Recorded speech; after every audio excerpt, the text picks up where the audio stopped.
This is the most powerful electrical force on Earth. Even hotter than the sun.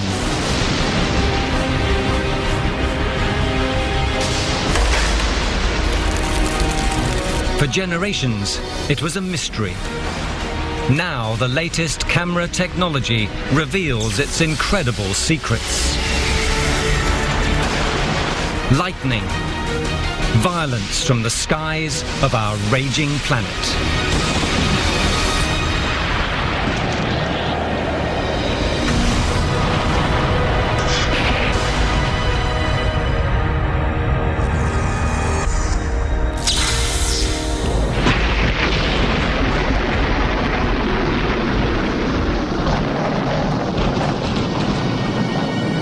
Around the world, lightning strikes more than 8 million times every day. 100 times a second.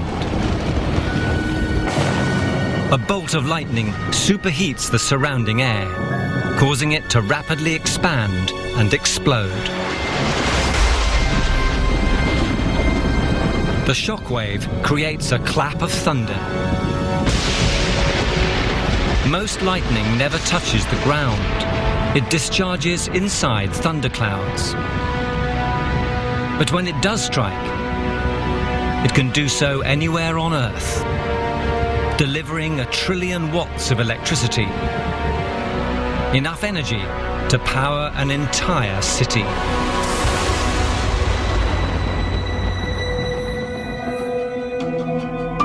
Running across the center of Florida is America's lightning hotspot, known as Lightning Alley.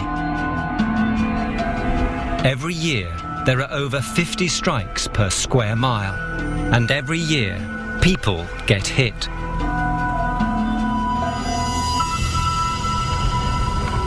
On a September evening in 1999, fisherman Dave Grillmeyer had just cast his line into the lake. Without warning, a bolt of lightning streaked down from the cloud above him, with shocking consequences. The rod, as you see here, what's left of it, was about a 7-foot rod. It was obviously so hot that it burnt the epoxy away, evaporated, and left nothing but the carbon fibers at the end of the rod. It wasn't just the rod that was damaged. Dave suffered multiple burns. But it was the condition of his clothes that revealed the true power of the strike.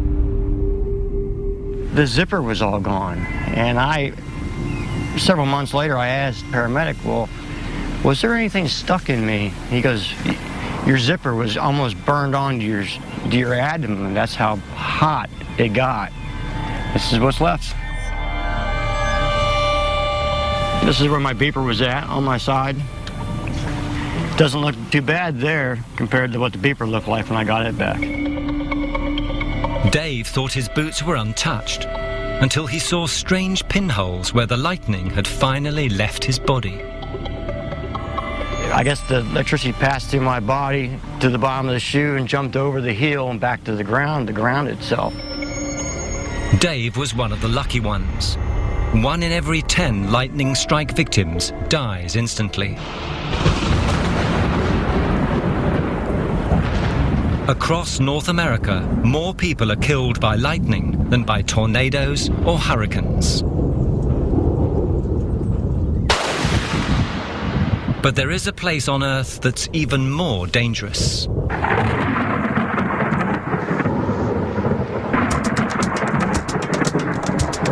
The heart of equatorial Africa.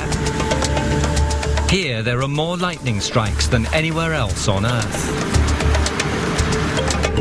Dr. Earl Williams of the Massachusetts Institute of Technology is a world authority on lightning. Using data from NASA satellites, he calculates that lightning strikes the Congo Basin more than twice as many times as Florida. In some places, there are over 300 strikes per square mile every year. But lightning in this part of the world has rarely been studied. Thanks very much. So today, Earl is at the border between Zambia and the Democratic Republic of Congo to witness the lightning for himself. As darkness falls, the thunderstorms begin.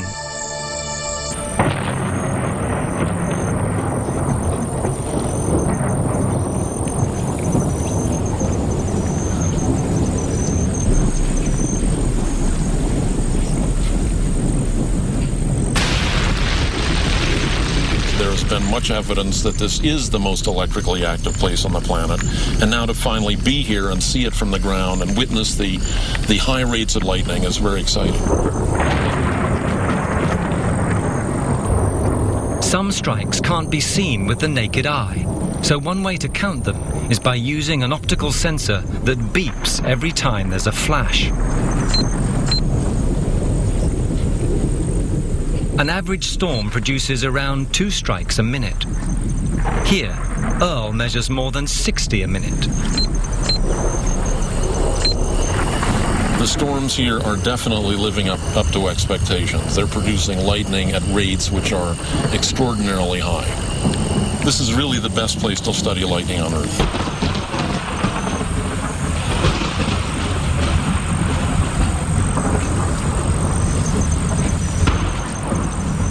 These are the perfect conditions for large electrical storms.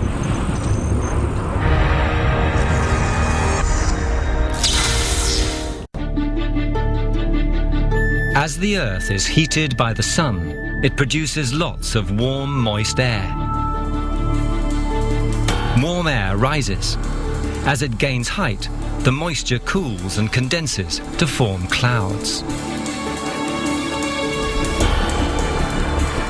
These clouds grow and merge into larger ones, rising all the time. Some of the water drops become too heavy for the updraft of air to lift. They fall as rain. Some are lifted by powerful air currents high into the cold upper regions, where they freeze into tiny crystals of ice. As the cloud hits the base of the stratosphere, it spreads out sideways to form the anvil shape typical of thunderclouds. Dr. Earl Williams of the Massachusetts Institute of Technology studies these clouds. The clouds that make lightning are the largest clouds in the atmosphere. A big active cumulonimbus cloud is about as wide as it is deep, and they generate long anvils which extend horizontally in the prevailing wind aloft.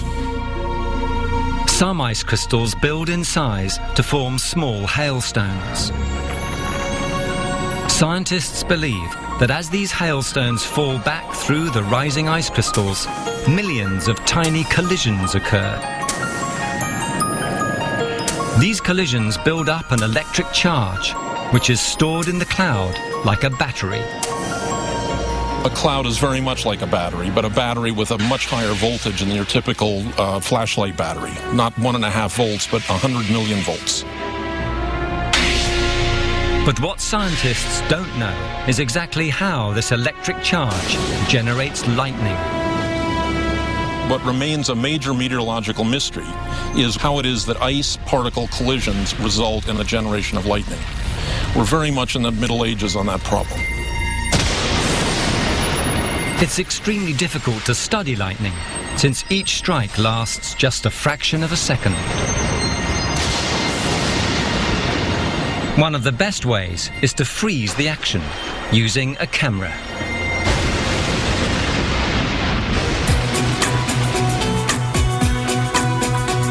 David Stillings is a photographer who patrols Lightning Alley in pursuit of electric storms.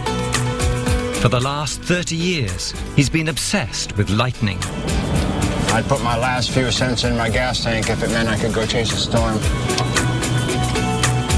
His success rate is less than 1%, but when he does capture lightning, the results are spectacular. Back in 1976, this was the first one. And when it popped out of that cloud right there with that blue sky in there and a purple cloud, oh. And from that point on, lightning was everything I wanted to photograph. This particular one, it's got so many bolts of lightning in it, and they all happened at the same time. And this is in 2004. The shutter couldn't have been open more than 1 second. A purple sky, gold sunset, all the neat stuff that I love to see out there, and it all came together in one photograph. That's cool. But before David can even begin to photograph lightning, he has to find it. Those two domes there might be getting high enough to produce lightning. And the sun is breaking through, and it's going to heat it up. The humidity is going to start, and this is cool. This has the potential of doing good stuff. David has found a thunderstorm that will produce lightning. Now the challenge is to point his camera in the right direction.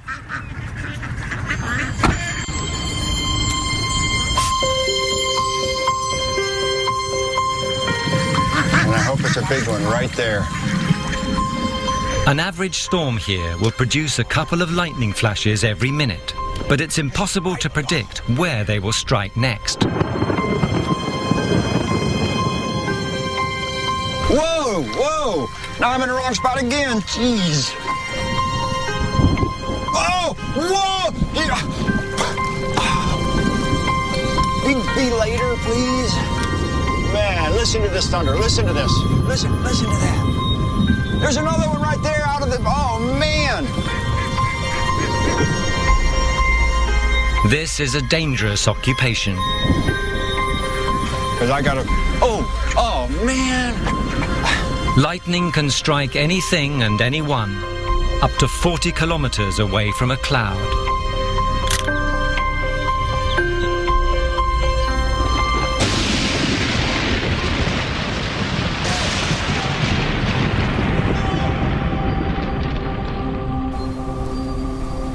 David prefers to use a traditional film camera, so he never knows whether he's got the shot till he gets the processed photos back. Please tell me there's something on there.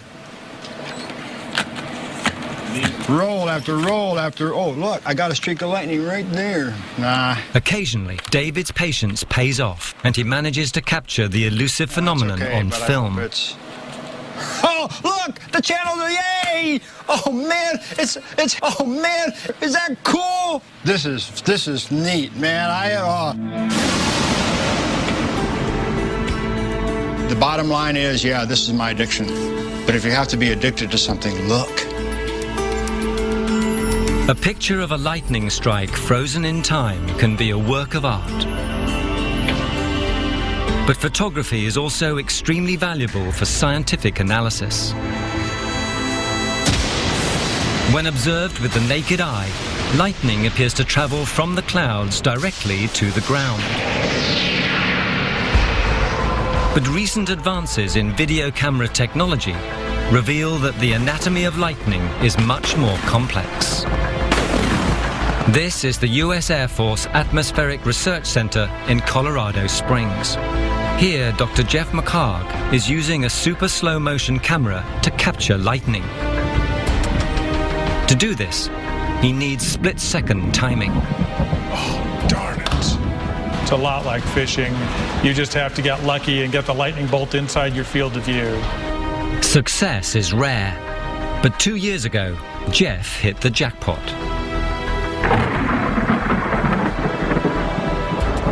I was simply watching the lightning get closer and closer, and I kept recording it, and I didn't know what I had until I went back and reviewed it. For the first time ever, Jeff had recorded the birth of a lightning bolt in super slow motion.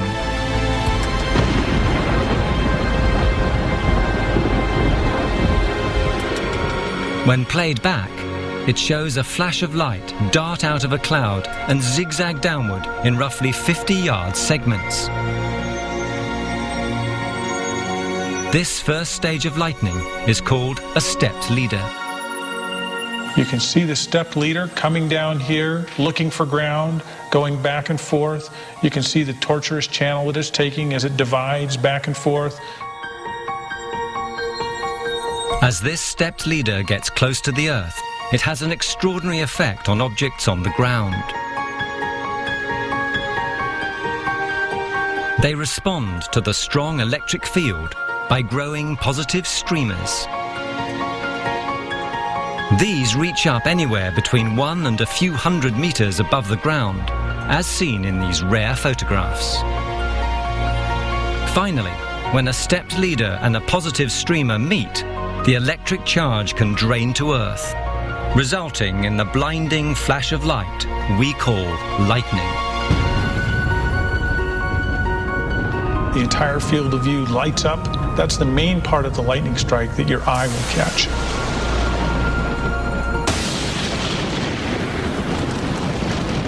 The new generation of cameras has enabled scientists to record a strike that lasts just a fraction of a second. They then play it back over 200 times slower to analyze its detail.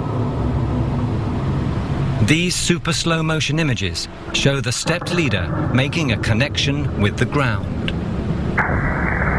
The entire charge then drains from the cloud above, seen as a series of pulses. Scientists are now just beginning to unravel the mysteries of lightning.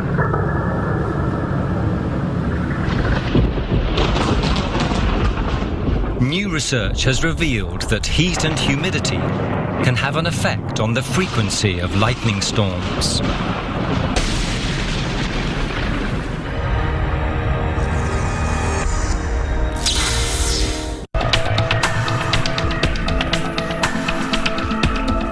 Tampa, Florida, is the lightning capital of the United States, with more lightning than anywhere else.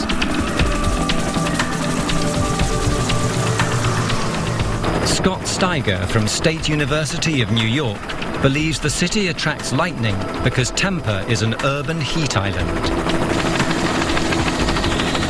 And the urban heat island is caused by the fact that the city area has a lot more impervious surfaces of asphalt and concrete that absorbs a lot of the sun's solar radiation. That energy gets re-emitted and warms the air in the city.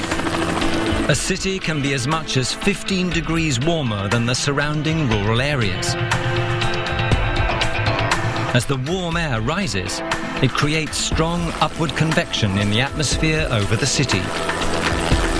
This urban heat island can cause more thunderstorms as it develops a convergence zone over the city, which helps to lift the air and initiate more thunderstorms. The creation of thunderstorms means lightning is inevitable. Especially cities in warm, humid climates like Tampa Bay, Florida, and Houston, Texas, are very capable of producing more thunderstorms and more lightning, which is more dangerous to the public living in those cities. Scientific research has recently produced evidence that lightning doesn't just come down from above. It also streaks up high into the sky.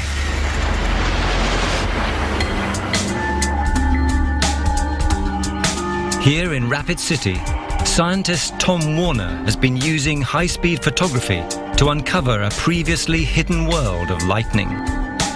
We're seeing things in such a way that we've never seen before.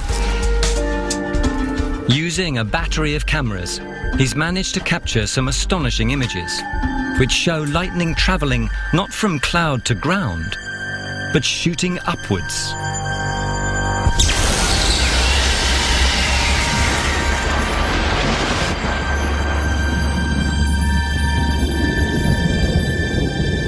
This extraordinary form of lightning has been known about since the 1930s, but these pictures have finally confirmed its existence.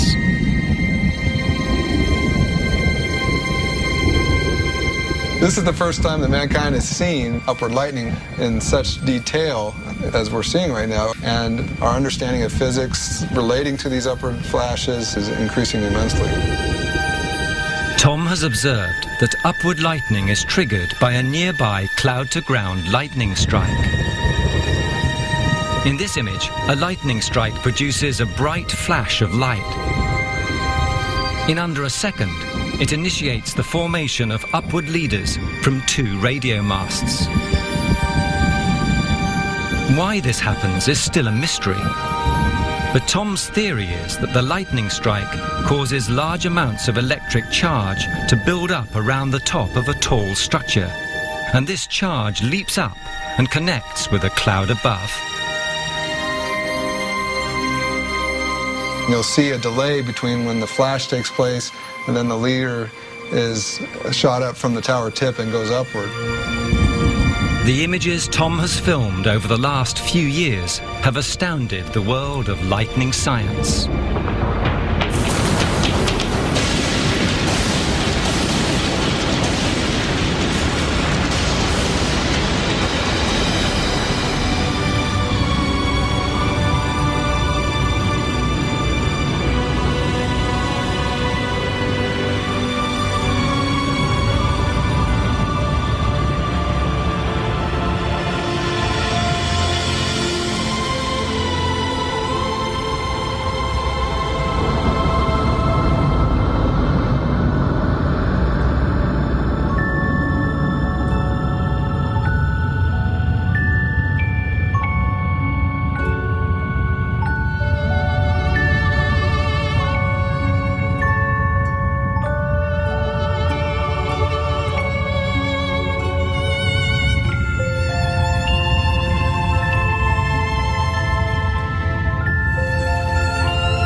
This mysterious lightning would never have been seen without state-of-the-art technology. But to see one of the greatest lightning displays on the planet, the only equipment you need is your eyes. Here on Venezuela's Lake Maracaibo, a team of scientists from the University of Zulia are setting out in search of the region's legendary Catatumbo lightning.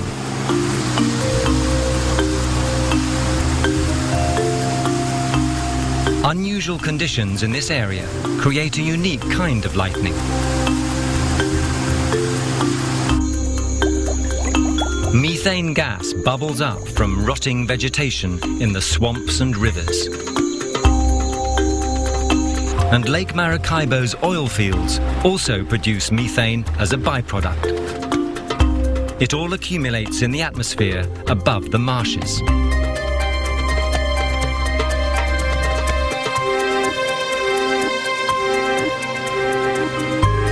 As night falls, the scientists are hoping for an electrical storm so they can study the extraordinary effects of the gas.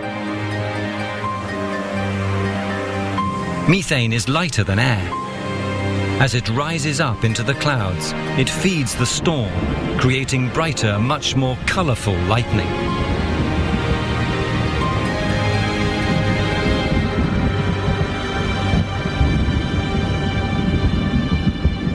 But lead scientist Professor Angel Munoz and his team think there may be more to Catatumbo lightning than meets the eye.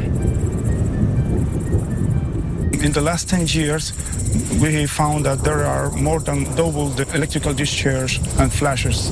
So most probably it's related to global warming, but we still need to do some research about it. Catatumbo lightning leaps from cloud to cloud and is much more powerful than cloud-to-ground lightning. On average, it can be seen 200 nights of the year for up to 10 hours a night.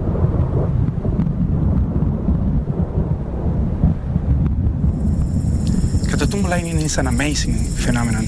It's unique, it's beautiful, it's in our heart, it's in our anthem, it's in our flag. That's what Catatumbo lightning is for us. This display is so colossal, it's visible 160 kilometers out to sea. For centuries, sailors used it for navigation. It was known as the Maracaibo Lighthouse. A lightning storm can be spectacular from a distance, but up close, lightning can be deadly.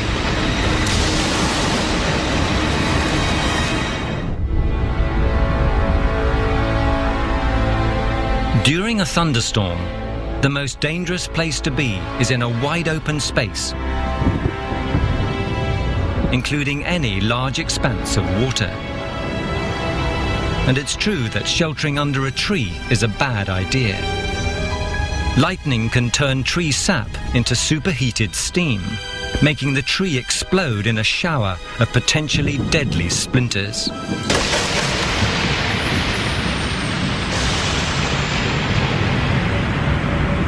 Lightning can also travel down telephone lines.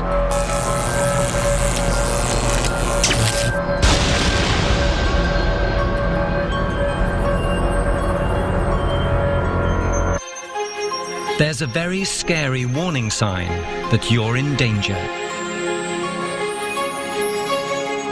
If your hair stands up, you've just become a positive streamer.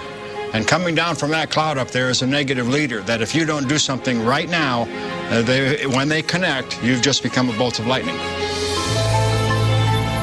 If this happens to you, the best thing to do is to quickly crouch down on the balls of your feet.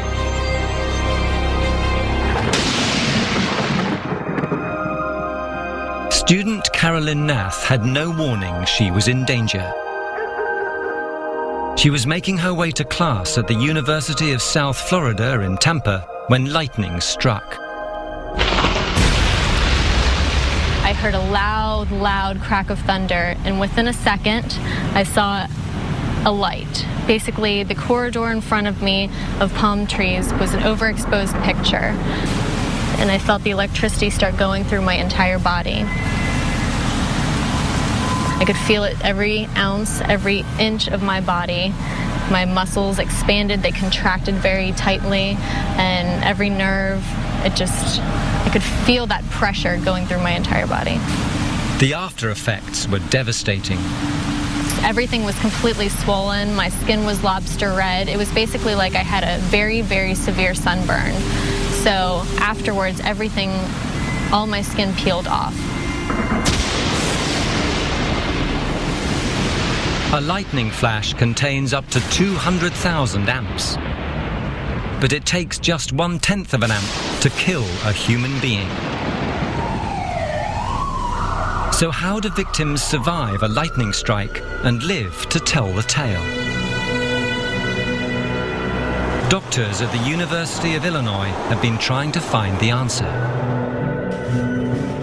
Professor Mary Ann Cooper is an expert on what happens when lightning strikes. When lightning attaches to a person, the vast majority of the energy goes around the outside of the person rather than through them. Instead of striking vital organs, the charge flows through the moisture on the skin and down to the ground. It can leave behind scars called Lichtenberg marks. As it's going around the outside, it may turn the rainwater or the sweat that the person has on them into steam. Sometimes the buildup of steam in clothing or shoes can have explosive consequences. Just like you may have heard about people in explosions where they're blown out of their shoes, that's what we can see sometimes with lightning as well, because that sweat or the water expands tremendously so that we actually see more damage to the inside of footwear and sometimes to clothing than we see to the outside of it. A lightning strike can cause cardiac arrest, but this is rare. The vast majority of people survive lightning injury, although they may have permanent problems, including damage to the nervous system. One survivor, Pam Cooper, is still suffering from the damaging power of a strike. I was just a mom sitting on the beach with my book, minding my own business, doing nothing extraordinary. And my life was changed forever by lightning. I don't remember the actual event of being struck. It's through my friends and family that I know secondhand what exactly happened to me.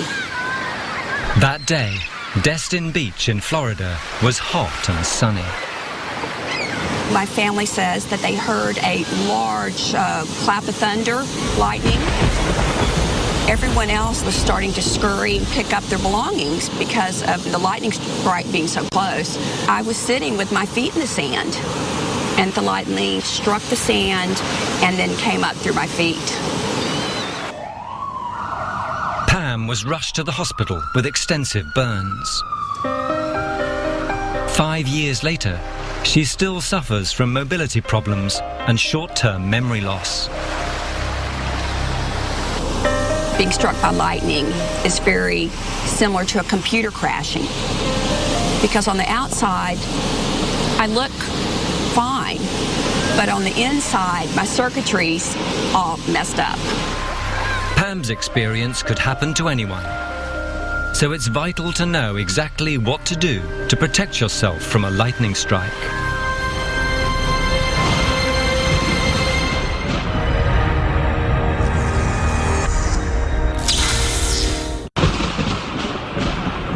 When a thunderstorm forms, people's lives can be at risk. We tell people when thunder roars, go indoors. What we mean is seek a safer shelter. If you're ever caught out in a thunderstorm, one of the safest places to be is in a closed vehicle. Many people believe the rubber tires on a car will keep them safe, but that's not true. It's the car's metal body that provides protection, as this high-voltage experiment will demonstrate. A Tesla coil is the lightning simulator, an electrical transformer that discharges 750,000 volts of electricity.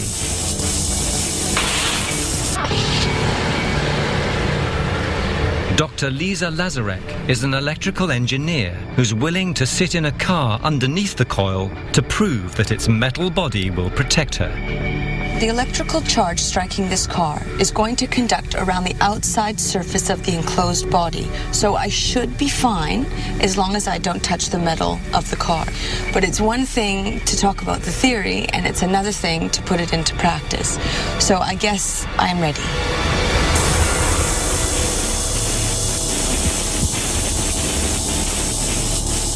The electrical charge flows around the metal body of the car and discharges harmlessly to the ground. I'm fine. The theory has worked as expected. My feet are slightly tingling, and because I was nervous, my hands are still clamped together. But other than that, I'm fine.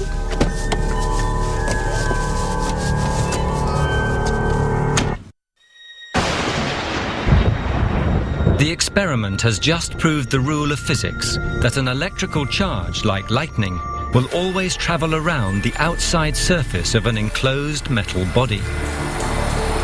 That's why passengers are unharmed when a plane is struck by lightning. This incredibly rare footage of a plane flying into Sydney Airport shows a dramatic strike.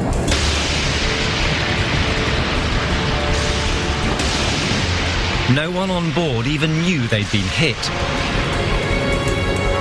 And this video captures another as a plane takes off from an airport in Japan.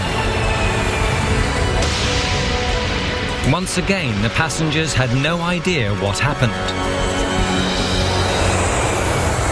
On average, every commercial aircraft is hit once a year.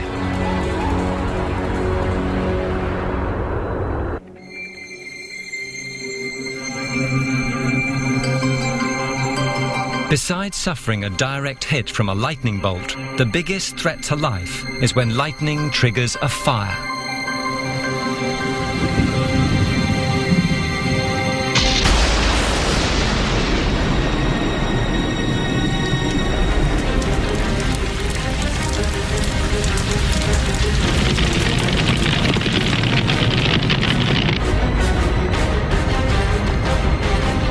During the summer of 2008, an unusually high number of lightning strikes set large areas of California on fire.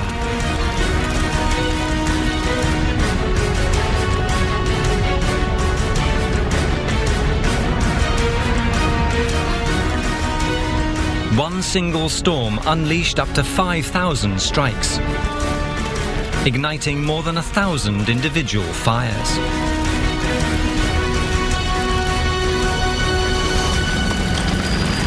The flames destroyed dozens of homes. In a lightning-prone area, living in houses built among trees carries a high risk.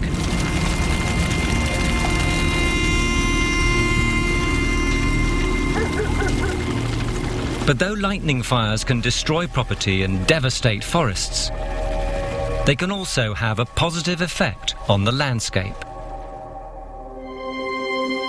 Nature has evolved a way to work in harmony with lightning fires and even depends on them to renew life.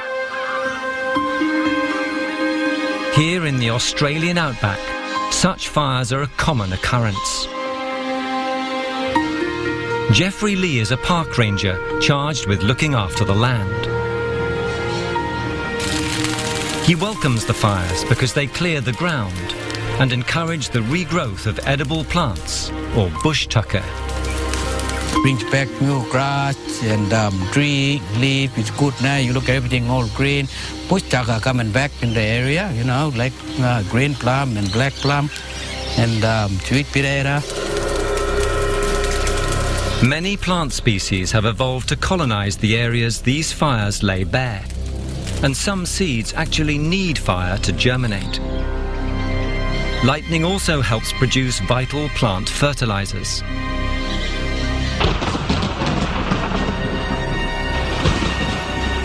At its peak, the temperature of a lightning bolt hits 50,000 degrees, burning the air.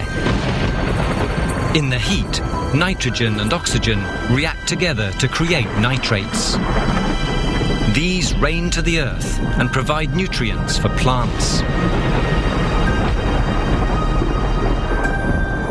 Scientists have now discovered that lightning may also be playing a part high in the Earth's atmosphere. When these bizarre images were taken from above the Earth, they took scientists completely by surprise. They showed huge bursts of light flashing over the top of electric storms. Called sprites, they were first photographed in 1989. Since then, scientific projects around the world have joined the hunt for these elusive phenomena.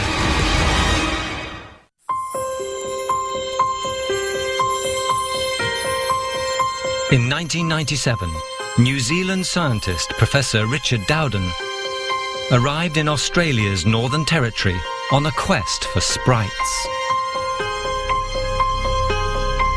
Richard wanted to be one of the first to capture them on camera. He came here with his scientific team to Beatrice Hill, 60 kilometres east of Darwin.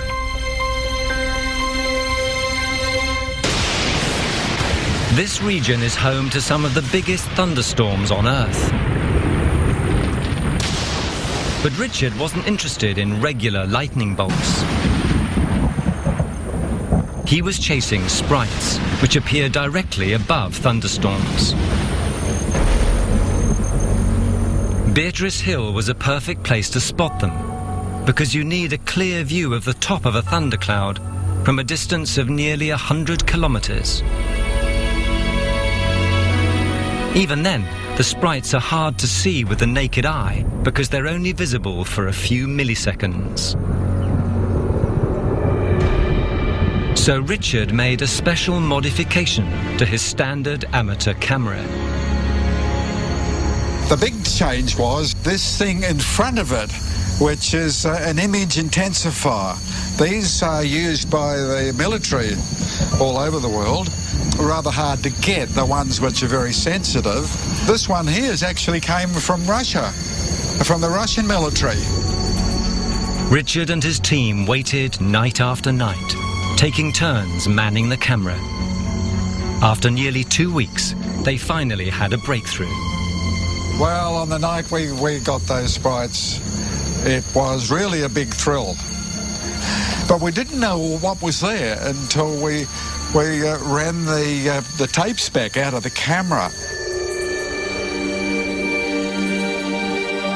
The tapes reveal these flickering images of sprites, speeding through the atmosphere at more than 1/10 the speed of light.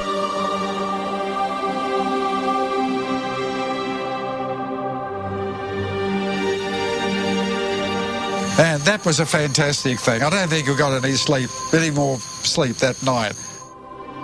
Scientists remain mystified by the first fleeting sightings of sprites. But just 2 years later, Dr. Jeff McHarg of the US Air Force Atmospheric Research Academy made another breakthrough.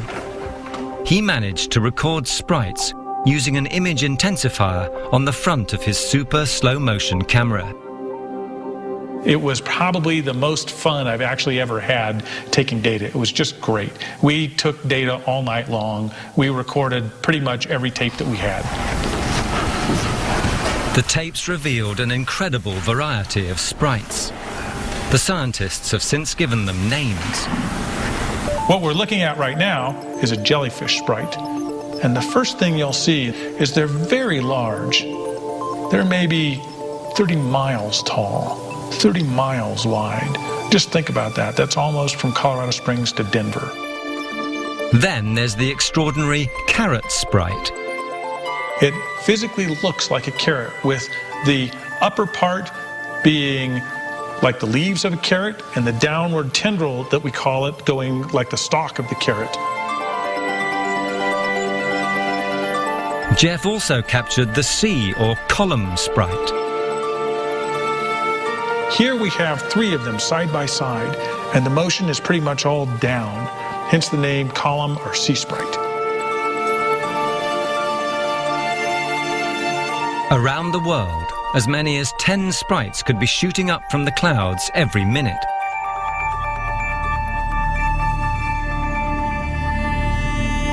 Scientists now know that sprites are large-scale electrical discharges that make the air above them glow in a similar way to a fluorescent light bulb. But it will take a lot more research before we truly understand these electrical phenomena.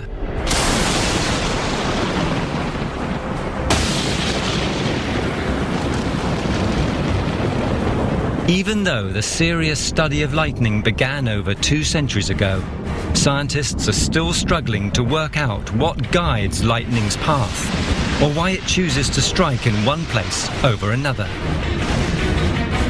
We've learned a lot about lightning in the last few hundred years, but there is still a major meteorological mystery to be solved. What we do know is that lightning has an incredible capacity for destruction, and it can never be controlled.